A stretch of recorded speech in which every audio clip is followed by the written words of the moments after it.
I'm clicking. Welcome back to Rowing with Restless Women. Today I have Laing Rikkers. Laing is an award-winning author, an entrepreneur, and an executive coach whose personal journey through grief inspired her book, Mourning Leaves.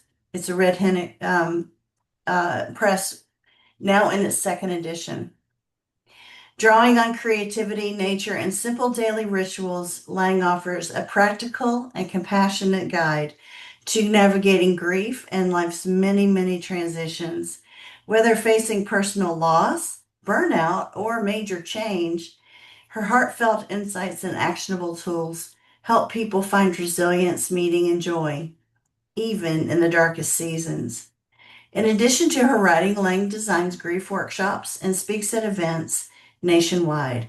She currently serves on the board of directors for Feeding San Diego and has previously served as the chair of the Salk Institute Council and as a trustee of Pacific Ridge School. She co-founded Prosomnus Sleep Technologies, I hope I said that right, and was a managing director at Health Point Capital. And she's been married for 25 years and is the proud mother of two adult children and one spirited little dog. It sounds like me. I too have two adult children and a very spirited dog who is here with Nice. me right now. How are you, Lang? Welcome. Oh, thank you for having me. I'm doing great. It's wonderful to be here.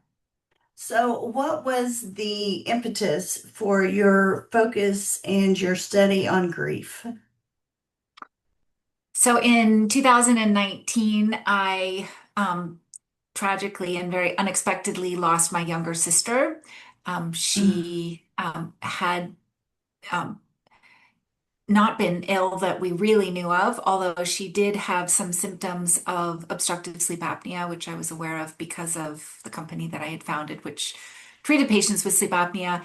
And sadly, she died very abruptly in atrial fibrillation. And it was Oh my. just horrible and shocking. And she was only 46. She had a young daughter and, husband. And it was just tragic and sad. And so, and of course, because of the timing, right before the pandemic, we ended up all in lockdown. And so I had a lot of time and, the isolation and needed a way to channel the grief that I was experiencing and was lucky enough to discover Julia Cameron's book, The Artist's Way, in which she suggested writing morning pages every day, sort of 3 pages of unedited writing. And that was what jump-started my book. And so it was, Wow. yeah, it was a really difficult time, and yet something quite beautiful has come out of it. And so, there's always the yin and the yang of these things, unfortunate, or, fortunately and unfortunately, I guess. So did writing the book and going through the process change? How did that change your executive coaching methodology, or did it? Um, well, it certainly has informed it in terms of, thinking about the whole person and, um, making sure that they are taking care of themselves as an individual, first and foremost, and that they are, getting good sleep and eating properly, sort of all of the fundamentals that we think about.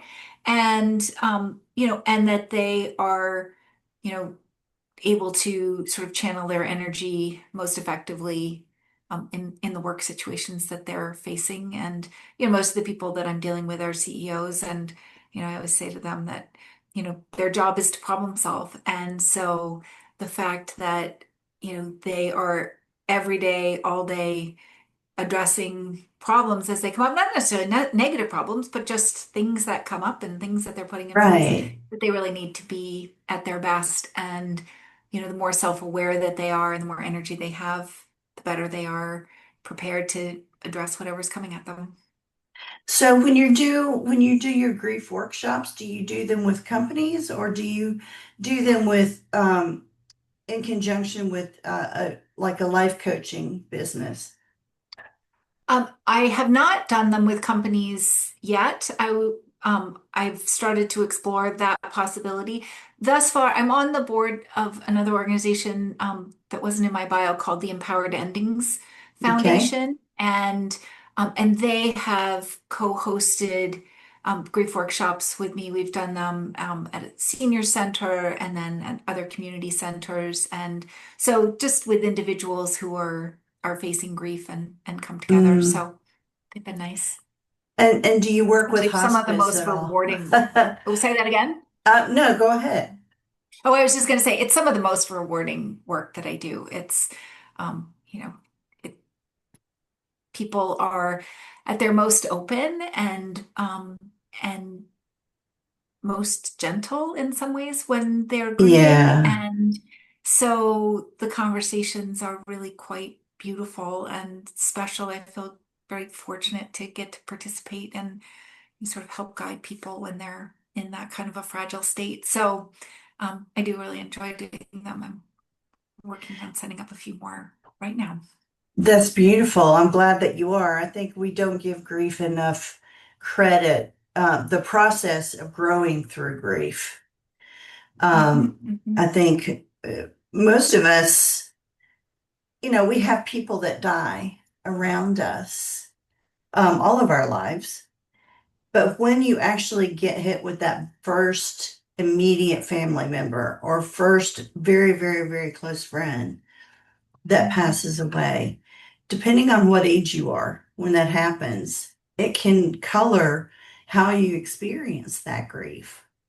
I Sure. remember going to funerals when I was a child, but none of them, I knew what the appropriate thing to do was, Hmm. um, but they didn't really hit me personally Yeah. until my grandmother died she was my favorite grandmother. Sorry, Grandma, the other grandma. Um, but I was a sophomore in college when that Mm, happened. And, you know, that along with the situation I was in college, the craziness that college can be, that was very difficult. It was a very yeah. difficult because a lot of my friends had not experienced a close relative passing away. Yeah.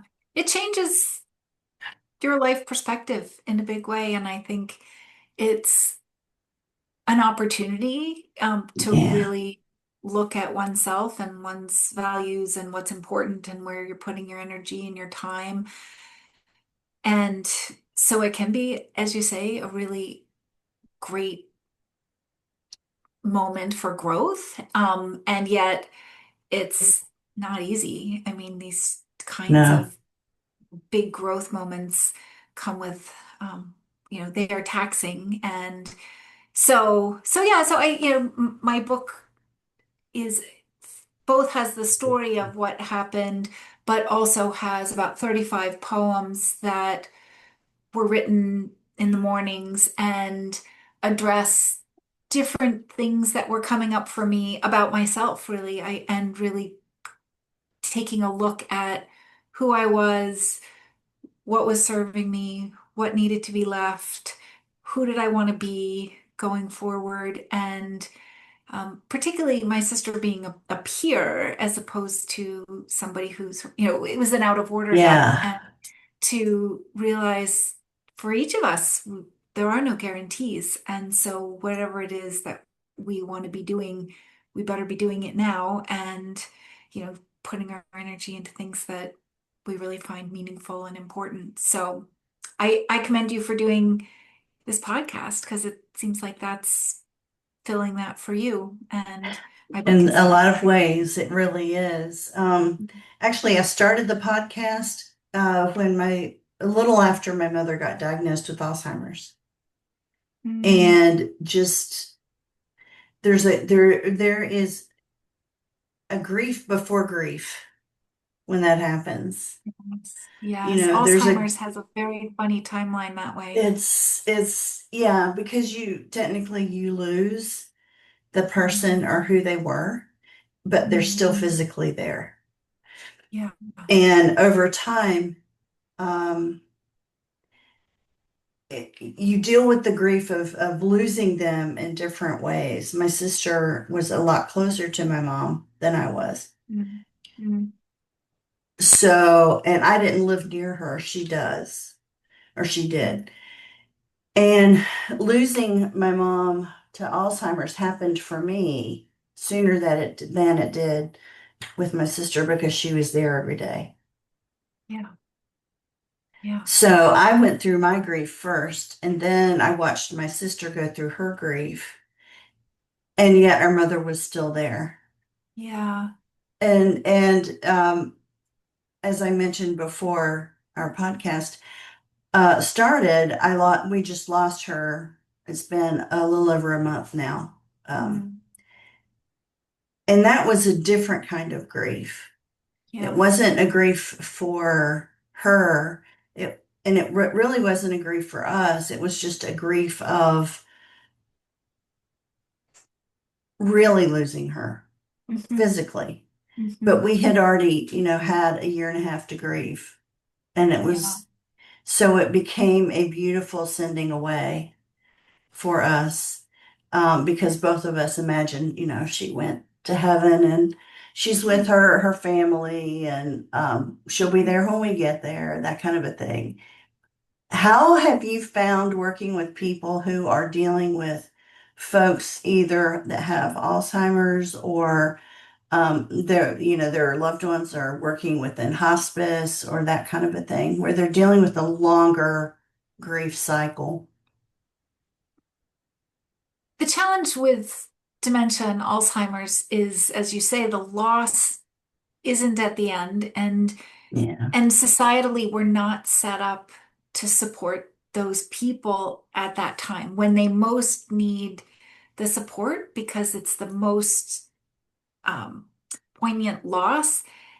People around them don't know that, and we haven't quite caught up with, I think, this entire phenomenon of coming around. When someone physically dies, someone will bring you, they'll bring you food and flowers and mourning and gathering and all of the great rituals that we have to help. But with an Alzheimer's situation, my husband went through it, so I had a front row seat to it myself, and it was very, very difficult because, when the grief is at its sharpest, that person feels very alone. And so I'm sorry that you experienced something similar to that because it is really difficult. So we do try to, talk to people, we try to write about it, we try to talk about it, we try to, you know, help people also learn to express it and learn to say, I need the help now, because sometimes people are reticent to reach out and say, I need you. We don't tend to, humans don't tend to like to ask for help very much. And so, Oh, so yeah, trying to help coach people around that as well. absolutely. Yeah, my sister was, she finally, after about 6 months of mom actually living with her, said, "Hey, can you come up once a month, spend the week, and let me get a break?" And I was like, Yeah. all you ever had to do was ask. I'm there, So, but I'm very lucky that she and I have a very good relationship. Yeah. Well, Tell me a story about one of the most poignant interactions that you have had, that you felt a lot of the stuff that was from your book actually was coming to help you deal with it and help another person. mm, a woman came to mind when you ask, right? When you ask the question, she was an older woman. She was in one of our grief workshops and she had lost her husband a number of years before and really hadn't moved through the grief. It had been, I think, 5 years. And this Wow. was the first group that she'd been a part of. And, sort of outside of her immediate family, the only people she really talked to about it. And she herself had been a writer. She actually was a professor of creative writing. And so in our workshop, one of the things that we were doing was giving people the space to journal and write. And, um, I was reading some of my poetry to them and then giving them prompts, and then they would go away and write and come back and share. And it really seemed to open something up for her. And it was a really special thing to get to witness her sort of, I don't know the right way, sort of blossoming. I mean, she had come in very tight, very controlled and reticent about being there even. And she really was able to open up, and she's a very talented writer. So to be able to share some of her words and some of the things that were really in her heart, and things about her husband that she wanted us to know. And so that was probably the one of the more memorable moments of being able to share what I'd done with somebody else and have it make a difference. Oh, that sounds beautiful. I love that. I think sometimes, um, we come upon something that works for us, that really helps Mhm. us. Mhm. And often I feel like, should I share that? I'm a very A personality, so you give me a problem, I'm like a guy, you know what I mean? Don't tell me a problem or else I'll try to fix it for you. But I think sometimes asking permission to share something that was helpful for you in a certain situation opens up the opportunity for someone else rather than you just sharing it and kind of getting in their business. And I think that when you write a book like you have, that's one of those offerings. Mhm. That's an offering to, hey, can I share with you some things that worked for me or some things that were going through my head? You might see some of the same things that are going through your head. You might be totally surprised, by a few things. Mhm. But I think being able to, and congratulations on being able to do that and share that. And now with the second edition, that's amazing. Not Yeah. very many, not very many authors get the opportunity to do a second edition. So congratulations on that. Is there anything that, or where can people get a hold of you? Where can they see and purchase your book? I'm assuming on Amazon and all the regular places, but Yes. where's So, the best way? so I have a website. So it's my Okay, first and last name, so langrickers.com. And that has links to my Instagram and my LinkedIn and all of those places where I tend to post about the book. And it also has a page. The book comes out in March, and I'm going to be doing a book perfect. tour all spring, and I'll be around the country. And so if people want to check out the list of events, if there's something near them, I would love to meet them and see them. So that's coming as well. Awesome, Yeah. awesome. Well, thank you for sharing all of that. We have three questions that we ask at the end of Okay. every episode. Here they come. All I know you right. said you prepared. I don't know about that. Okay, so close your eyes real quick for me. And in your mind's eye, describe what you see when I say wise woman. Mm. I see an older woman who is very calm and knows herself well, has probably been bumped around a little bit in the world, and um, and still has sort of a twinkle in her eye and an open heart. Oh, that's beautiful. Open heart. I think that's key. That's Yeah. key for us wise women. We're all wise, by the way, as far as I'm concerned. Okay, the second question is, where do you like to roam? Mm. I like to go. I live in Southern California, beach town, and it's very Hmm. beautiful and fairly quiet. So, but I grew up in New York City, so I also have a sort of urban bent. And so my husband and I like to travel to different cities around the world and spend at least a week and sort of unpack and settle in and then just walk everywhere and explore cities and see new things, try new foods, meet new people, see where the day Hmm. leads us, no schedules. And that just fills my cup and gives me a lot of inspiration and, scratches some of those itches of wanting to keep learning. Yes, that's for sure. I think as soon as you stop being curious about the rest of the world and get solidified into your own little cocoon, that's when you start to die. I In my agree. I opinion, agree. Yeah, the even if curiosity is it's key. right, even if it's just reading about somewhere, if you're not able to financially go somewhere, it's still something that gets you out of your own personal perspective. And I think that's really important for learning. Thank you for Mhm. that. I agree with you 100%. Okay. So, what makes you restless in a good way? Mm.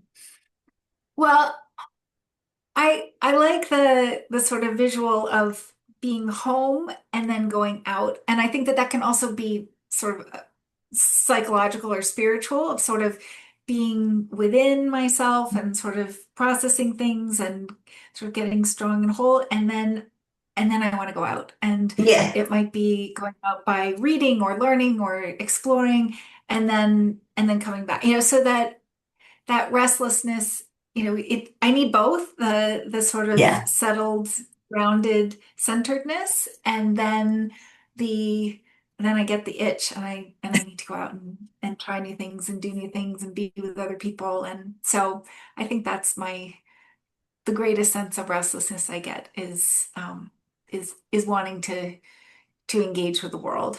Yes. You described me perfectly in that. Oh, well, I like that. That No wonder I we're great have together. said I have said that many times is getting the itch. I have never been a stay at home all the time kind of person. I've just always had the itch. I love to Mhm. travel and do new things and read new stuff. So excellent. Well, Lang, thank you so much for being on the podcast. We are so Oh, it's my excited. pleasure. Thank you.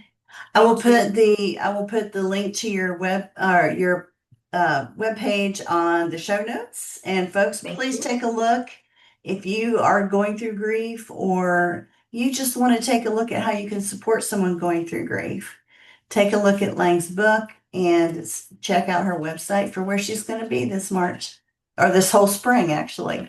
Thank you Awesome. so much, Lang. All right. Thank you, Julie. Nice being here. Have a good one. Julie Noonan here. Thank you so much for listening to Roaming with Restless Women.